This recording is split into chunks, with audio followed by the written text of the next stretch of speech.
Hello guys, welcome back to my channel. आज मैं लेके आई हूँ बहुत ही इंपॉर्टेंट वीडियो। इस वीडियो में हम करने वाले हैं हिंदी के गद्यांश को सोल्व, पढ़कर उसके उत्तर देने वाले हैं जितने भी क्वेश्चन पूछे होंगे। ये जो पर्टिकुलर गद्यांश मैं आज आपको करवाने जा रही हूँ उसमें आपको 1 2 3 4 5 पूरे 5 क्वेश्चन पूछे गए हैं, लेकिन पहले हमें उसके लिए गद्यांश पढ़ना पड़ेगा। ये आपको किसी भी टेस्ट में ये काम आ सकता है। तो अगर आप किसी कम्पिटिटिव टेस्ट की तैयारी कर रहे हैं, तो खासकर अगर आप बीएड के टेस्ट की तैयारी कर रहे हैं तो आप ज़रूर इसे पढ़िए। और चलिए शुरू करते हैं बिना किसी। तो यहाँ आपको दिया गया है कि प्रश्न नंबर जो ये है, मतलब 5 मैंने मेंशन कर दिया है। 5 क्वेश्चन है ये पूरे, अगर आप गिने तो नीचे दिए गए गद्यांश को पढ़कर उनके उत्तर देने हैं आपको, ठीक है।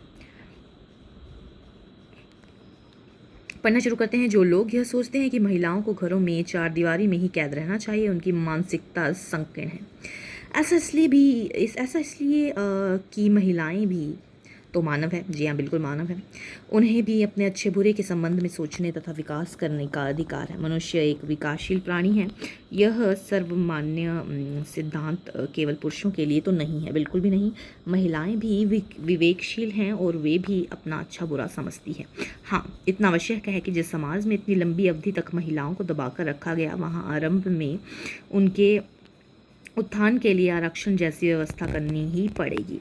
जब हमारे देश में अनुसूचित जातियों एवं जनजातियों के उत्थान के लिए लगातार अनेक वर्षों तक आरक्षण की व्यवस्था की जा सकती है, तो महिलाओं के लिए क्यों नहीं? आखिर कब तक महिलाएं मनु की एक सूक्ति का पालन करती रहेंगी, जिसमें कहा गया है कि महिलाओं को बाल्यकाल में पिता, युवावस्था में पति और वृद्धावस्था में पुत्र के संरक्षण में अपना जीवन व्यतीत करना चाहिए। महिलाओं को अबला कहा जाता है और जीवन के व्यवहारिक क्षेत्र में उसकी अपेक्षा की जाती है। अबला जीवन हाय तुम्हारी यही कहानी, आंचल में है दूध और आंखों में पानी कहकर उन्हें उनके हाल पर ही छोड़ दिया जाता है। परंतु पुरुष को यह ज्ञात होना चाहिए कि समय आने पर महिलाएं दुर्गा और काली का रूप भी धारण कर सकती हैं और अपने आत्मसम्मान के प्रति एवं उनकी रक्षार्थ कुछ भी कर सकती हैं। ठीक है, तो आपने पढ़ लिया ना ये। तो पहला क्वेश्चन करते हैं इसके कि मनु सूक्ति के अनुसार वृद्धावस्था में महिलाएं किसके संरक्षण में अपना जीवन बिताती है। यही हमने पढ़ा है कि मनु की सूक्ति का पालन करती रहेंगी, जिसमें कहा गया कि महिलाओं को बाल्यावस्था में पिता, युवावस्था में पति और वृद्धावस्था में पुत्र। वृद्धावस्था का पूछा गया है ना कि वृद्धावस्था में किसके संरक्षण में अपना जीवन व्यतीत करना पड़ेगा, तो ये पुत्र यहाँ पे साफ लिखा गया है, तो इसका आंसर पुत्र होने वाला है। तो D would be the right answer for this. जीवन में किस क्षेत्र में महिलाओं की सर्वाधिक उपेक्षा की जाती है, तो ये भी हमने यही पढ़ा है इधर।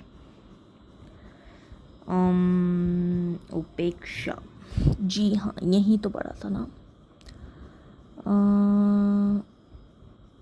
युवावस्था में इसलिए महिलाएं इतना आवश्यक है, इतनी लंबी अवधि तक आरक्षण हमारे अनुसूचित जातियों। ये देखिए, महिलाओं को अबला कहा जाता है और जीवन के व्यवहारिक क्षेत्र में उनकी उपेक्षा की जाती है। देख लीजिए, ये आपको मिल जाएगा यहाँ पे इसका आंसर। सेकंड क्वेश्चन का जो है, जीवन के किस क्षेत्र में महिलाओं की सर्वाधिक उपेक्षा की जाती है, तो व्यवहारिक क्षेत्र इसका आंसर रहने वाला है। महिलाओं के उत्थान के लिए सर्वप्रथम व्यवस्था की जानी चाहिए। ये देखिए, यहाँ भी जैसे कि यहाँ पे लिखा है ना कि भाई जनजातियाँ, अनुसूचित जातियों के लिए जो है वो अनेक वर्षों तक आरक्षण की व्यवस्था की जा सकती है, तो महिलाओं के लिए क्यों नहीं? तो आरक्षण would be the right answer for this, कि अगर जनजातियों और अनुसूचित जातियों के लिए आरक्षण है तो महिलाओं के लिए क्यों नहीं? तो इसकी व्यवस्था की जानी चाहिए, किसकी? आरक्षण की। तो first A would be the right answer.